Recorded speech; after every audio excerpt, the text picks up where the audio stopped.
Good morning. I was just had a few thoughts this morning. I have a lot of time to think and to meditate these days. The last 64 years of my life, I was busy churching, pastoring, bishoping, overseeing, and just doing the thing, just doing the thing, raising a family and all those kinds of things. And but I've also been doing a lot of reading and searching, and words are symbols of symbols, words of words. I read that one time in a course called Miracle, that words are symbols of symbols. And that opened up a whole new area of understanding for me, and also the ability to translate things. Words are symbols of symbols, words of words. Every culture, every language is made of symbols. No matter how old it may be, how ancient it may be, they're all symbols that they give meanings to, and form in certain orders. They form words and statements. In the English language, we have alphabets, and when you arrange those alphabets in certain orders, we have given them each letter certain meanings, which create words, and words have certain meanings. Of course, sometimes words can have very different meanings, depends upon, I think in Miles Monroe book I read one time, it is the author of the state sentence that gives the meaning to the word, however. But with that being said, you got words like see, S-E-E-S-E-A, maybe the letter C. You got words like dear, dear. They all sound alike but have different meanings. And then you have words like happy, cheerful, joyful. They're spelled differently but have the same basic root meaning, delightful, similar. So communication can be difficult, at times. However, there's so many ways to explain this mystery that we're all seeking to solve. Even far back in ancient days, you can go far back as the Sumerian tablets, just a number of different cultures, Babylonians, Greeks, whatever. And even up to modern day times, we're still seeking to solve this mystery. In the ancient times, we didn't have words like technology. We didn't have words like consciousness, infinite awareness. Many words have been created now in this day and age, just as many words have been deleted from the past. We no longer speak that language anymore.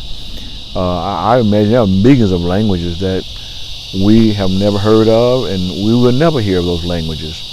And in all of those languages, no matter how sophisticated, how elementary those languages were,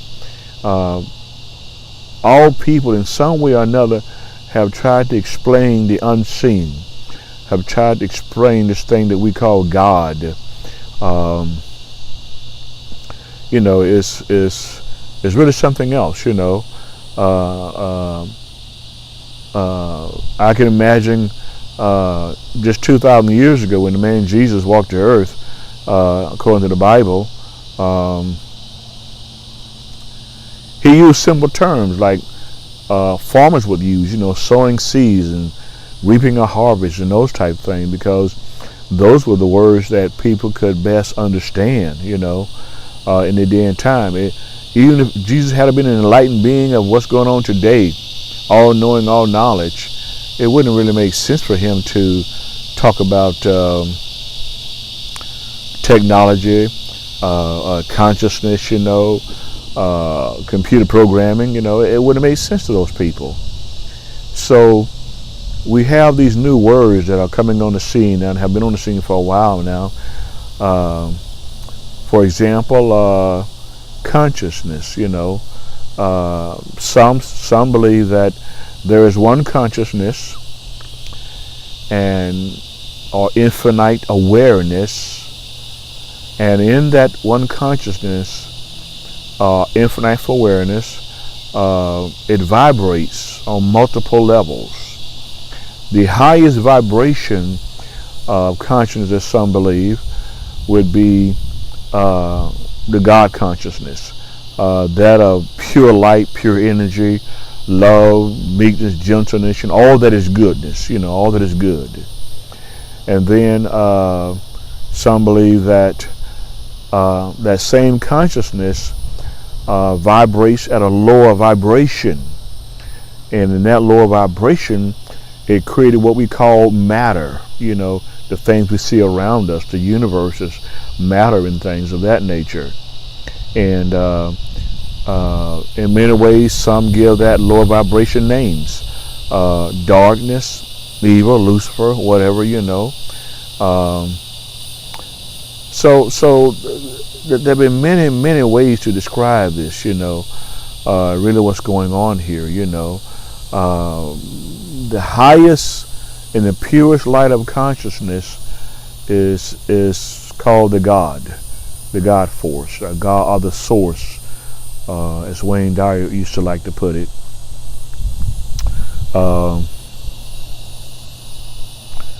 I can imagine in my mind the ancient people trying to express this consciousness, this infinite awareness that creates all things and everything, vibrating at these multiple levels, seeking to know itself, to express itself, and expressing itself, express itself in the higher and the lower frequencies. And and then we come up with the name devil, Satan, Lucifer. And I'm not saying there's not some truth to that. I'm not saying at all. I'm just saying, there are different ways of expressing this and explaining these things, and you have to find that identifies with you, that makes sense to you, you got to find that makes sense to you, that gives you peace of mind. There's an awakening all over the planet now. People are waking up, and they're having these aha moments, these epiphanies, and some don't know what to make of it, some do know what to make of it, and we're all trying to figure it out. There's really no room for judgment and condemnation, to be honest with you, is my belief. There is good and there is evil, and I expressed that before. Good is the purest light of energy, which we give that name Father. And I kind of like the word Father, because it kind of, even though I may be calling upon my higher self, you know what I mean, I may be calling upon the purest, highest form of energy that is, and consciousness is very intelligent, regardless as to what level of vibration is vibrating on. I know I'm just talking. So at the end of the day, you gotta find what's good for you. I think I read a poem that the Buddha wrote. I can't quote it verbatim, but it says something to the effect of don't believe something because you've heard it repeated over many times, because that's called programming, okay? But after you have searched it and looked at it and tried it out, when it works for one and all, then embrace it and live by it. And I thought that was pretty good, because whatever we do, we need to vibrate on this higher level of awareness, this higher level of knowing, which I prefer to call goodness. I think in the Bible it calls it the fruits of the Spirit: love, peace, joy, gentleness, meekness. Against such there is no law. There's nothing wrong with being good and doing good. I believe when you vibrate, when you begin to learn how to raise your vibration, your light vibration, your energy vibration above this low vibration, and whenever you do that, awesome things happen, and we do it from time to time. We kind of like in and out, But whenever you're walking in a high vibration, it's easy to create things and manifest things, It's a feeling good moment. It's a doing good moment. It's a moment of appreciation, And when we fall into that low vibration, we draw some not so pleasant things in our lives. We create some not so pleasant things in our lives, we are powerful beings. I'm not talking about the flesh now. I'm talking about your spirit. We are all very powerful beings. And the thing about it, we're all one. And if we can get that revelation that we're all one, there's no you, me, them, they. We're all one, vibrating at